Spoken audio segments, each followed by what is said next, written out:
So good morning students, how are you all?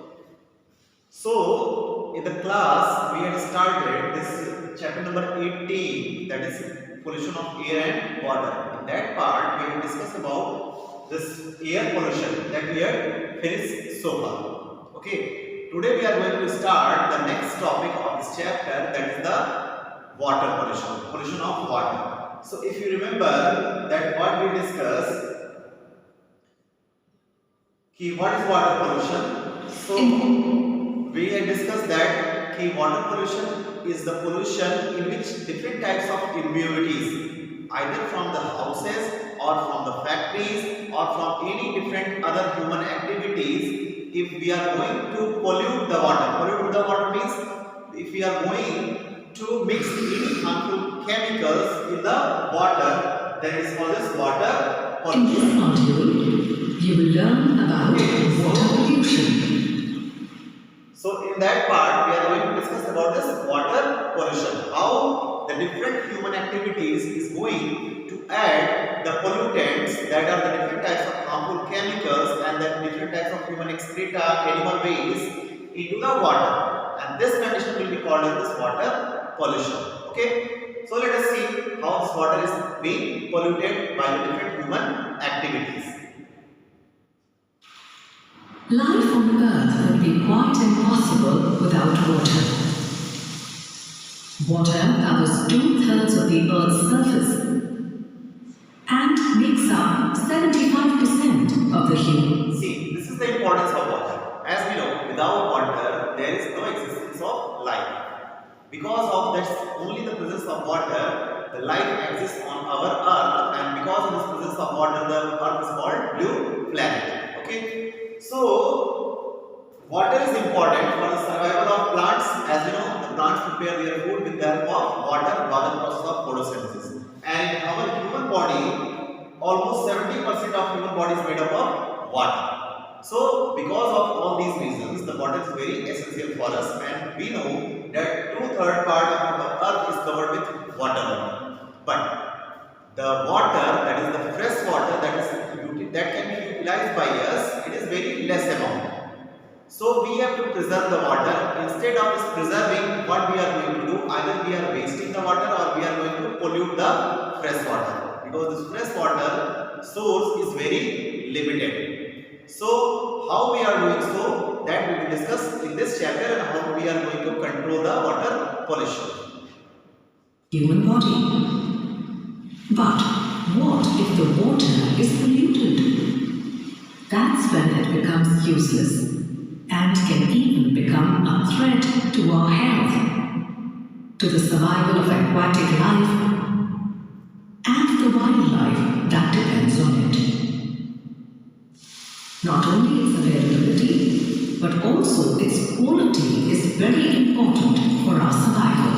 Okay, see, it is told the water is available in abundance on our Earth. Almost 2/3 part of our Earth is covered with water, but not the quantity. What we require, the quality of the water, means the water that can be utilized by the living beings, either by the plants or animals. We cannot utilize all the type of water. If we are going to utilize the saline water that is present in the seas, so it is of no use for us, because it is saline. It is having this very high amount content of salt. So this water is not useful for us. So we will talk about this fresh water. Fresh water means having the proper amount of salt and minerals. Only that water we can utilize. Okay. A body of water such as a lake, stream, river, or ocean is said to be polluted when toxic substances damage it, making. When the water will be called as polluted, when the toxic means harmful substances get mixed to the different types of water bodies, even the underground water also.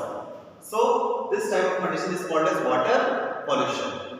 Yet undrinkable and also dangerous for organisms to live in it. Harmful substances like sewage, silt, toxic chemicals, and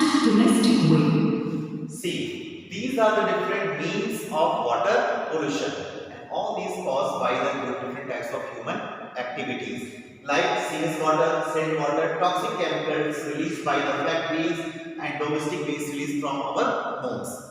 These all are the different modes of the water pollution. If we are going to add the sewage water, salt water, toxic chemicals or domestic water in any type of fresh water body, so it is going to pollute the water, and this condition is called water pollution, and these things are called as water pollutants. These are all the pollutants. Okay. Waste are called water pollutants. They spoil the quality of water by altering its smell and color and render it unfit for drinking. Sometimes the water becomes unfit for any living organism to survive in it. A water body can be polluted in many ways, such as domestic sewage. See, these are the different modes of water pollution. Domestic sewage, one of the greatest mode of this water pollution. Sewage, that is water waste, water that is coming out from our homes. Agricultural runoff.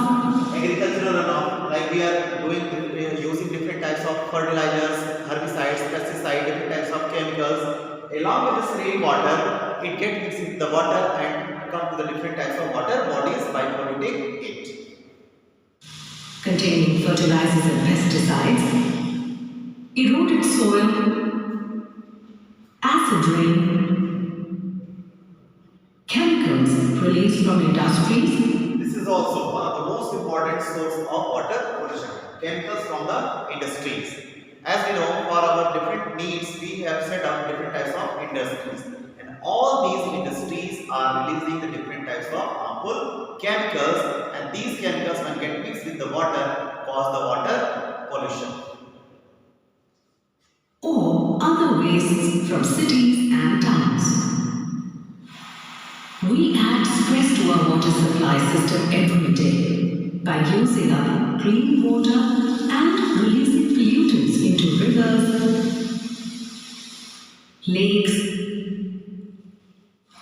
streams, and groundwater.